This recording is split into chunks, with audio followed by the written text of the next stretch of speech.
નમસ્કાર મિત્રો, સ્પર્ધાત્મક પરીક્ષા માટે અપૂર્ણાંકને ટકામાં ફેરવવાના દાખલા આવે તો કેવી રીતના કરવાના? એકદમ સરળ રીતથી જોઈએ. માનો કે અહીં આગળ આપણે આપ્યું છે 1/4, એને ટકામાં ફેરવો તો ટકામાં ફેરવવા છે એટલે ટકા હંમેશા 100 નીકળે, ગુણ્યા 100, છેદ ઉડાડી 25 ચોખ્ખું 100, તો 25 એકા કેટલા આવશે? તો કે 25. તો કે ટકામાં ફેરવેલા અને ટકા કેટલા આવ્યા? 25%.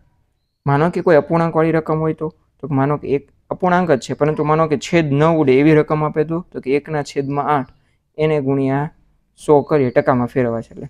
તો કે આના નાના છેદ તો નથી ઉડતા, પણ નાની રકમ બનાવી તો કે 4 દુ 8 અને 50 દુ.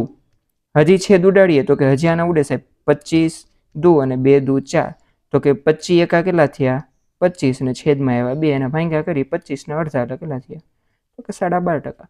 કોઈ પણ રકમ હોય છેદ નહીં ઉડે ત્યારે આપણે શું કરીએ છીએ? એનો ભાગાકાર. હવે એક રકમ આપું છું કે તેનો જવાબ તમારે મને કોમેન્ટમાં જણાવવાનો છે કે 1/6 ના ટકા કેટલા થાય? 1/6 ના ટકા કેટલા થાય તે તમારે મને કોમેન્ટમાં જણાવવાનું છે. અને જો તમને વિડીયો ગમ્યો હોય તો લાઇક, શેર અને સબસ્ક્રાઈબ કરજો. આભાર.